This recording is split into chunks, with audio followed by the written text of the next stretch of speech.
Hey guys, I was reading through the chapters 4 through 7, and a lot of stuff stuck out to me. So me being sped um a sped sub or a I work at a school. I work at different schools in Clovis, and a lot of the stuff really stuck out to me.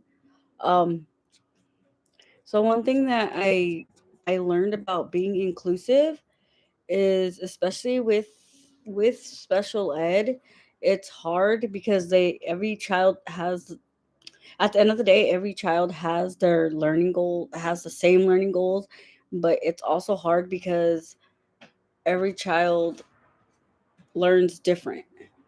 So we have to learn about the child, we have to learn about the background, we have to know our content, we have to know how to keep them engaged, we have to, especially if you're going into special education, which is a lot different than normal functioning classes.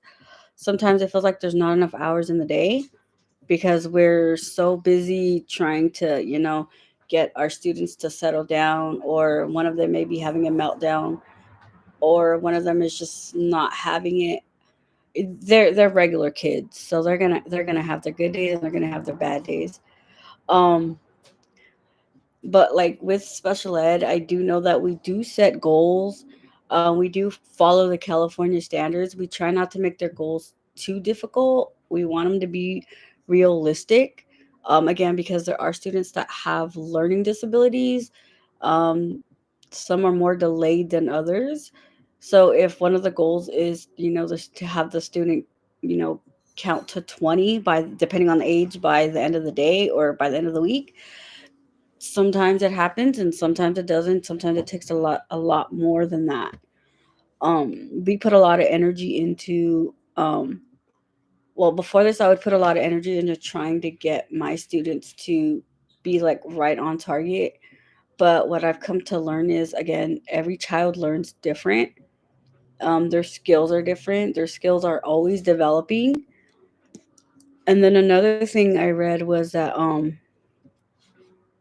we need to make our the goals for our classroom and for each child different. But again, like I mentioned before, at the end of the day they all have to reach the same learning goal. There's learning strategies that we could use. um let's see, it says right here, many learners with disabilities need explicit instruction on learning how to learn. And that is very true.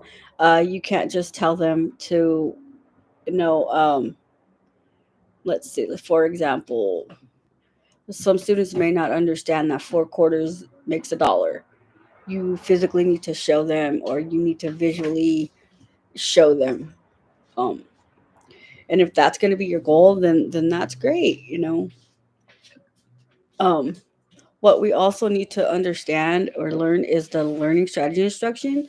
This type of strategy instruction is designed to teach students how to cope with academic demands, because not only is it going to benefit them in the classroom or outside out on the playground, but also as they get older in their lives and their jobs and their home.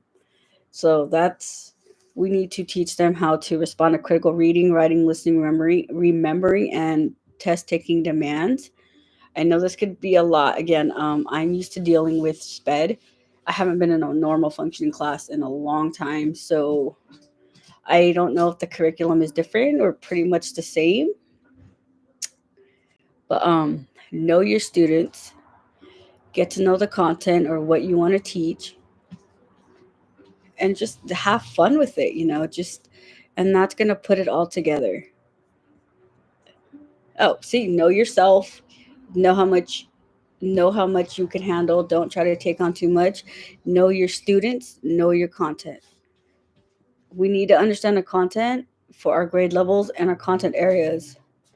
So there's always we're teaching our future generation. So we need to know what we're talking about.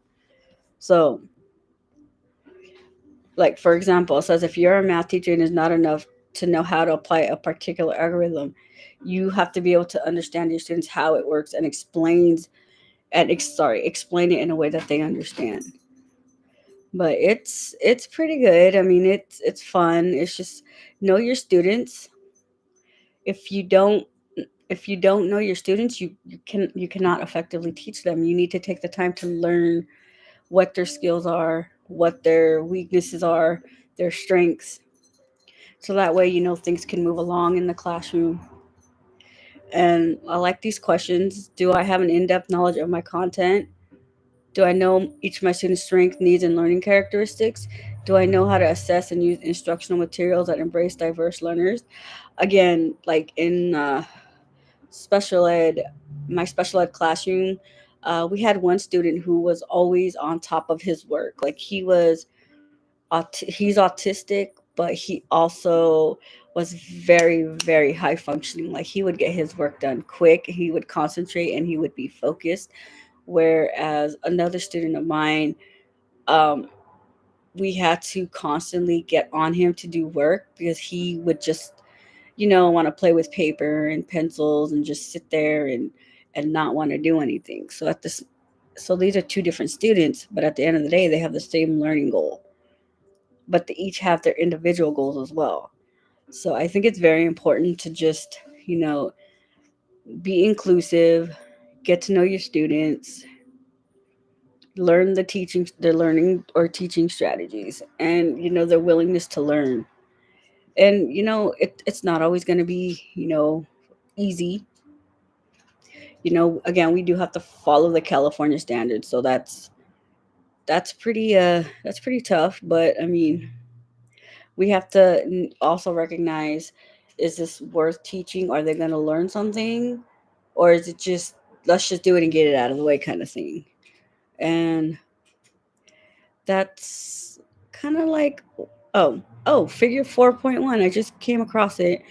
Aligning student goals with standard based IEPs. If you work in special ed, you're going to come across a lot of students that have IEPs.